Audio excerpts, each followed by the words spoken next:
501 J Rich, SGSTY. Somebody gotta say to you, if you know I speak the truth. And this video I'm about to make is not to condemn anybody. I'm not judging nobody. Everything you do is at your free will. Excuse me. Everything is at your free will. And nobody making you do nothing. Nobody got no gun to your head. It's always a choice, yes or no. And I ain't on here trying to force no religion on nobody, force salvation, because all that is free. Well, religion ain't even something that I don't believe in. I don't believe in a religion. I believe in a relationship with God. Whatever relationship with you and God, that's between you and Him. I'm not on here trying to judge or trying to change nobody. I can't judge you or change you. That's something that you don't want to do. Another video is basically about how to fight an addiction.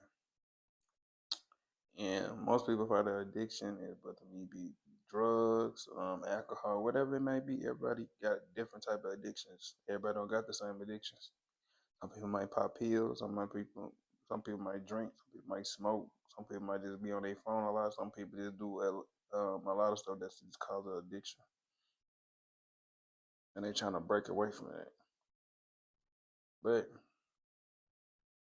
so, for example, say you drink a lot, and you trying to break away from that. For me, for example, when I did drink, I really didn't like it. It was never hard for me to stop that. So when I stopped, when I put it down, it was never hard for me to just go back. Like, oh, I'm gonna go drink, because it's something I never really wanted to do. Something that I wasn't really into like that as much. And when I'm strong in an area, somebody might be weak in that area, and they really want to stop that. Sometimes you get that call at your home, but hey man, we finna go hit. Hey, we finna go out tonight. We finna drink, go hit the bar. Sometimes you gotta hang that phone up. Your homegirls call you. Sometimes you gotta hang that phone up. Definitely, if you want to make change, you're trying to fight to the addiction. Sometimes you gotta hang that phone up.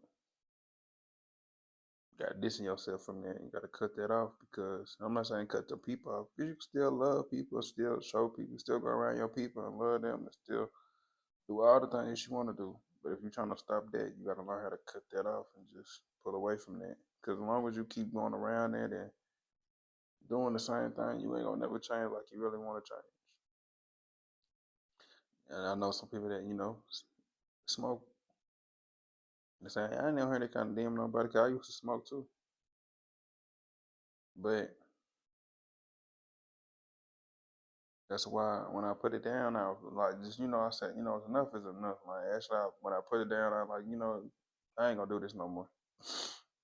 Because you can do something today, or you could have did something yesterday and said, today, I want to make change today. Today, I want to make a change. Today, I want to step out and stop doing this and stop doing that. I want to stop drinking. I want to stop going to clubs. I want to stop partying. Some people might look at you like, oh, you did change, and some people might look at you and be like, oh, okay, that's good. That's what you want to do. I'm proud of you. You trying to grow. You trying to get to a certain place. I feel you. I understand that. That's people that love you and that really like. Some people might just laugh at you, and you know what I'm saying. Don't worry about them people. Don't worry about them. When you make change in your life and you trying to step out and trying to stop from doing certain things, some people just gonna laugh and still gonna laugh and talk about you. So don't even worry about that. That I was gonna talk about you when you're doing good, when you're doing bad. If you have 5 million or 500 million in your bank account, they're still gonna talk about you. Still gonna drag your name through the dirt. Even if you do good out here helping the homeless. It really don't matter. But when to pull from there, you got to just learn how not go around it. Cause what you hang around, that's what you become. It's like you never see no rich people hang around no broke people. You don't see that. You see you see the rich hang around the rich. And if you are broke and you hang around the rich, that's gonna put you in a position where you want to be. Like, it's gonna push you, and you like, well, I gotta do this, I gotta do that. It's gonna put you. You're gonna be learning from them, and it's gonna put you in the place that you wanna be in. You know what I'm saying? So, what you hang around, that's a bird that flock. The saying. But if you want to pull from that, it ain't hard. And it may be hard to some people, but if you really want to like make change, you'll make that change. When people tired of doing what they're doing, they'll make a change for them. Ain't nobody got to tell them when to stop. Ain't nobody got to tell them you should change, you should do that. So when people really want change and they really want to stop what they doing, they'll change, they'll stop it. They'll start getting on their knees, they'll start praying. Because God give you everything. Like you can pray to him, he'll help you. Soon as you get, your mind can tell you one thing, your body can tell you another thing. Like, come on, you can do one drink tonight. What's wrong with one drink? You hit that one, you take that one shot, and you hit another shot. You drunk. You just tell yourself, oh, I'm gonna stop. I'm trying to stop, but hey, what I say, you can't do it without him. Only God can help you. So when that's putting against you, you really trying to stop that. Call on him. Start praying to him. Then start finding other things that you get your mind off it. Whether man you go to the gym, might jog, might go walking, might start writing, might make a song, whatever you can do to get your mind off of it. Definitely, that's if you want to stop. Also for smokers, you want to start smoking, just put the blunt down. Go hit the gym. Ain't nothing wrong with a good workout. I'm trying to tell you, you can go hit the gym and be in the worst mood ever. When you leave that gym, I promise you, you are not gonna leave the gym the same way as you came in. I guarantee you that 9 times out of 10, you're not gonna leave the same way you came in. Your adrenaline gonna be pumping. You're gonna be feeling good. You feel better, and you ain't gotta go to the gym and just get big. You can go to the gym just get in shape, just stay in shape. That's all you gotta do. That's what I used to go to the gym for, to stay in shape. That's all I used to do, go to the gym, stay in shape. Now you looked at me, you'll be like, oh, look like he go to the gym. That's the type of body I had. Like it wasn't no, like I'm just, you know, a macho man or something like that. But it's just that that's what I was doing. I was just staying in shape. I get on the treadmill and I go hit some squats. I go work, like I go work on everything, like all the machines. Hit every area that I want to hit. Some days I might do leg, like I might do leg day twice a week, and I might do upper body for the rest of the week. And throwing a little leg workout in between there because I want my legs to grow just like I want my upper body to grow. But now, when I made this oath that I said I'm gonna stop smoking, it wasn't too long ago. I told my mom, I said, I ain't gonna smoke no more. I ain't gonna smoke no more. When I made an oath to her. That's what I said to me, to myself. I made an oath in my head. I'm like, you know what? I make this oath to my mom. I ain't gonna smoke no more. Hold on. Excuse me. When I made that oath, I knew that I'm gonna stand on my word because if you stand for something, you won't fall for anything. If you don't stand for nothing, you'll fall for anything. When I say that, because I made an oath to her before, when I used to stay, when I was younger, and I was selling weed, and she caught me selling weed in her house. She was like, I don't want you doing that in my house no more, so don't bring it around this house. Don't do it in this house no more. I don't want you doing that no more. And I told her I ain't gonna do it no more. And ever since then, I ain't did it since. That's how I know a man word, I stand on my word. I don't know everybody else, every other man, but me. If I say something, I'm gonna stand on it. Definitely, if it's truthful and I ain't playing and I'm serious, I'm gonna stand on it. But everybody not strong in that area.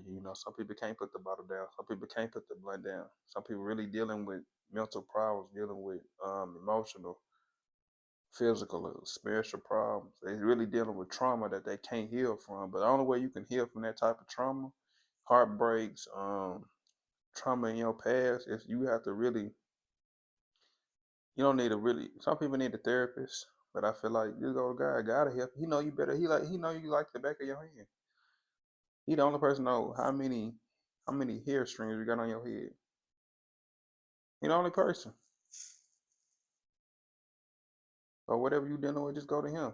Lift your hands up and say, some people don't believe he real. Just lift your hands up for them. Start crying out to him. I promise you'll get a feel right then and there. You'll feel something. You'll feel them chills coming down your spine. You'll just all that stuff you was dealing with, all that stuff that was pressuring you, your mind, your body, whatever you're dealing with, mentally, physically, emotionally, and spiritually. You'll start having peace, start having joy, start having love. You can't get none of those things without him in the equation. You can't find love without him. You can't get peace without him. You can't have joy. You can try to fake it like you got it. It might last for a little season, but when you got him on your side, hey, it lasts forever. It's like a glow in you, like it don't stop glowing. When people see you, they be like, man, that person always happy. That person. But everybody go through trials and tribulations. But people know you got that light, got that glow in you.